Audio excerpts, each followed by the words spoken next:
روزانہ واقعات سننے کے لیے اس چینل کو سبسکرائب کریں۔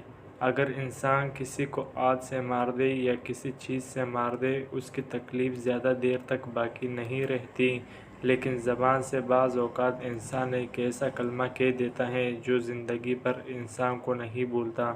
زبان کا جسم تو بہت چھوٹا سا ہے، مگر اس کے گناہ بڑے سنگین ہیں۔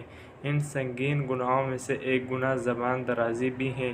یہ ایسا سنگین گناہ ہے جو گھر کے سارے سکون کو غارت کر دیتا ہے، زندگی کو اجرم بنا دیتا ہے۔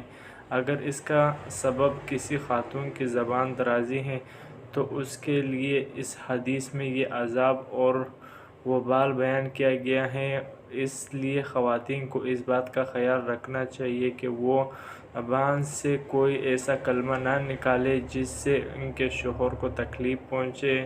ایسے ہی شوہروں کی یہ ذمہ داری ہے کہ وہ بھی اپنی زبان سے ایسی بات نہ کہیں جس سے بیوی کو تکلیف پہنچے، بلکہ تمام مسلمان مردوں اور عورتوں کو یہ حکم ہے کہ وہ اپنی زبان پر قابو رکھیں، کیونکہ زبان سے ایسی بات نکالنا جس سے دوسروں کو تکلیف پہنچے، بعض عذاب بے گناہ اور کسی مسلمان کو ناحق تکلیف پہنچانا حرام ہے۔ اور جس طرح ہاتھ کے ذریعے اور اشاروں اور کناریوں کے ذریعے تکلیف پہنچانا گناہ ہے، اس طرح زبان کے ذریعے تکلیف پہنچانا بھی گناہ ہے۔